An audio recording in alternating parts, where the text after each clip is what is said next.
আপনি কি জানেন যে ভারতবর্ষের প্রতি 10 জনের মধ্যে একজন কিন্তু ডায়াবেটিস, এবং ভারতকে diabetic capital of the world বলা হয়।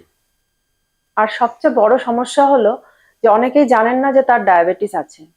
আজ আমরা খুব সহজভাবে ডায়াবেটিস কি, ডায়াবেটিস ক ধরনের হয়, ডায়াবেটিস ট্রিটমেন্টটা কি, ডায়াবেটিস হলে কি কি কমপ্লিকেশনস হতে পারে, এই সমস্ত বিষয় নিয়ে আলোচনা করব। এবং পুরো ভিডিওটিকে আমরা 7টি সেগমেন্টে ডিসকাস করব। 7টি সেগমেন্টের মধ্যে আপনারা যদি জানতে চান ডায়াবেটিসে আসলে কি করতে হয়, তাহলে সেগমেন্ট 6-এ অবশ্যই দেখবেন, কারণ 6 নম্বর সেগমেন্টেই আমরা আলোচনা করব ডায়াবেটিসের ট্রিটমেন্ট কীরকম। হ্যাঁ, এটি অবশ্যই আপনারা মাথায় রাখবেন, আমি কিন্তু আপনাকে মেডিসিন সম্বন্ধে বলবো না, আমিও বলবো আপনাকে আপনার জীবনে কি কি পরিবর্তন আনা উচিত, যার জন্য আপনার ডায়াবেটিস কন্ট্রোলটা খুব ভালোভাবে সম্ভব। আমরা আসছি সেগমেন্ট 1-এ। ডায়াবেটিস মানে কি? ডায়াবেটিস হলো খুব সহজ ভাষায় বললে রক্তে সুগার বা শর্করার পরিমাণ বেড়ে যাওয়া। আর আমরা সকলেই জানি সুগার আসে কোথা থেকে। সুগার আসে খাবারের মধ্য থেকে। এই যে খাবারের মধ্যে থেকে আমাদের সুগার বা শর্করা আসছে, এই শর্করাটা আমাদের শরীরে কোষের মধ্যে এন্ট্রি হয়, মানে ঢুকে যায়, তারপরেই আমরা এনার্জিটা পাই। এই কোষের মধ্যে ঢোকার জন্যই আমাদের ইনসুলিনের দরকার হয়। আর যখন এই ইনসুলিন শরীরে কম পরিমাণে তৈরি হয় বা ইনসুলিনের রেজিস্ট্যান্স হয়, মানে শরীরে ইনসুলিন কাজ করতে পারছে না, তখন কি হবে, শরীরে শর্করার পরিমাণ মানে সুগারের পরিমাণ বেড়ে যাবে। এটাই হলো আসলে ডায়াবেটিস। এবার আমরা আসছি সেগমেন্ট 2-তে। এখানে আমরা ডিসকাস করব ডায়াবেটিস কত ধরনের এবং কি কি। ডায়াবেটিস দু ধরনের, টাইপ 1 এবং টাইপ 2। অ্যাডাল্ট এজে মোস্ট কমন হলো টাইপ 2 ডায়াবেটিস। আরো অনেক ধরনের ডায়াবেটিস রয়েছে, কিন্তু আমরা অত জটিলতার মধ্যে এখানে যাচ্ছি না। এবং টাইপ 2 ডায়াবেটিস সাধারণত লাইফস্টাইল রিলেটেড।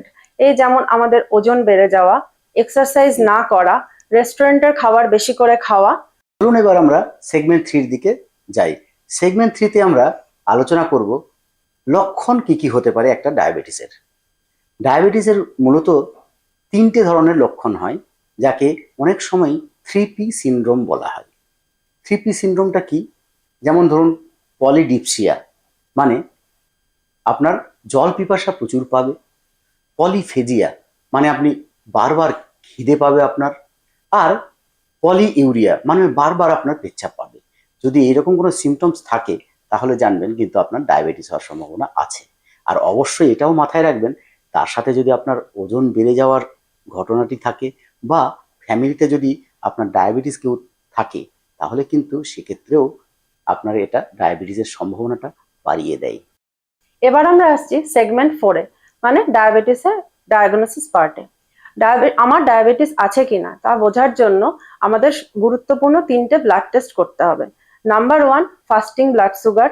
যদি আমাদের খালি পেটে রক্তে শর্করার পরিমাণ 125-এর বেশি হয়, তাহলে আমাদের ডায়াবেটিস হওয়ার সম্ভাবনা রয়েছে। যদি খাওয়ার 2 ঘন্টা পরে, মানে যেটা পোস্ট প্র্যান্ডিয়াল ব্লাড সুগার, সেটা যদি আমাদের 140-এর বেশি হয়, তাহলেও ব্লাড সুগার আমাদের ডায়াবেটিস হওয়ার সম্ভাবনা রয়েছে। এবং HbA1c যদি 7-এর বেশি হয়, তাহলেও ডায়াবেটিক হওয়ার সম্ভাবনা রয়েছে। কিন্তু এগুলো সব থেকে বেশি গুরুত্বপূর্ণ ব্যাপার হলো, এর মধ্যে যে কোনো দুটো যদি বেশি হয়, তাহলে আমাদের ডায়াবেটিক হওয়ার সম্ভাবনা সব থেকে বেশি।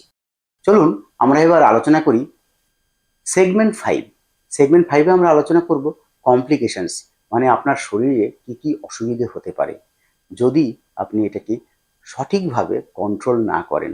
কন্ট্রোল করা মানে কন্ট্রোল কিন্তু আপনাকে খাবারেও করতে হবে, আপনার এক্সারসাইজ মানে আপনার ব্যবহারের মধ্যে, আপনার যে দৈনন্দিন লাইফস্টাইল আছে তাতেও কন্ট্রোল করতে হবে, সাথে অবশ্যই আপনার মেডিসিনকে রেগুলার বেসিসে খেয়ে যেতে হবে। আর যদি এই সব কিছুতে কোনো রকম গাফিলতি হয়, তাহলেই সমস্যা। সমস্যাগুলো কিন্তু সত্যি খুব গভীর। আপনার চোখ নষ্ট হয়ে যেতে পারে, হার্ট দুর্বল হয়ে যেতে পারে, হার্টের রক্তনালীতে ফ্যাট জমে হার্ট অ্যাটাক হতে পারে, আপনার কিডনি খারাপ হয়ে যেতে পারে, নার্ভ ড্যামেজ হতে পারে, এছাড়াও আপনার পেটে অন্ত্র বা ইন্টেস্টাইন খারাপ হয়ে যেতে পারে। তাই আপনাদের সতর্ক থাকাটা খুব দরকার। চলুন এবার তাহলে আমরা সেগমেন্ট 6-এ যাই। সেগমেন্ট 6-এ আমরা আলোচনা করব ট্রিটমেন্ট নিয়ে। ট্রিটমেন্ট মানে আমরা যদি ধরে নিই ট্রিটমেন্টকে একটা বড় স্তম্ভ, এই স্তম্ভটা তৈরি হবে তিনটে পার্টে। Number 1 exercise, number 2 diet, and number 3 অবশ্যই মেডিসিন। তাহলে আমরা যদি এই 100 ভাগকে 3 ভাগে ভাগ করি, জেনে রাখবেন মোটামুটি 33 ভাগ পর্যন্ত এক একটা জিনিসের গুরুত্ব থাকে। শুধু মেডিসিন দিয়েও যেমন আপনি পুরো সুগারকে কন্ট্রোল করতে পারবেন না, শুধু এক্সারসাইজ করেও করতে পারবেন না, বা শুধু ডায়েট করেও করতে পারবেন না। আপনার কিন্তু তিনটেই দরকার। যেমন ধরুন জাঙ্ক ফুড খাওয়া, সোজা ভাষায় যদি বলি রেস্টুরেন্টের খাবার খাওয়া। একটু কমান না রেস্টুরেন্টের খাবার খাওয়া, যদি সম্ভব হয় চলুন আমরা বেশি করে বাড়ির খাবার খাই। এই জন্যই তো বলা হয় মায়ের হাতের রান্না অমৃত সমান। আর বেশি করে হাঁটাহাঁটি করা, চলুন আমরা চেষ্টা করে দেখি পারি কিনা প্রতিদিন অন্তত 30 মিনিট করে হাঁটা। এতে আমরা অনেক ভালো থাকবো, কথা দিচ্ছি, মেনে দেখুন। চলুন আমরা এবার আলোচনা করি এই ভিডিওটির শেষ মুহূর্ত, সেটি হলো সেগমেন্ট 7। আর এই ভিডিওটির আসল কথাটা কি? মূল কথা হলো, ডায়াবেটিস মানে কি শেষ? উত্তর হলো একদমই না। ডায়াবেটিস নিয়ে বেঁচে থাকার একটা নতুন শুরু। ম্যানেজ করে চললে নর্মাল লাইফ একদম সম্ভব। আশা করছি ভিডিওটি আপনাদের ভালো লেগেছে, এবং ভালো লেগে থাকলে অবশ্যই ভিডিওটিকে লাইক করবেন। আমাদের স্বাস্থ্য সম্পদ ডক্টর কিশোর কুমার রায় এই চ্যানেলটিকে সাবস্ক্রাইব করবেন।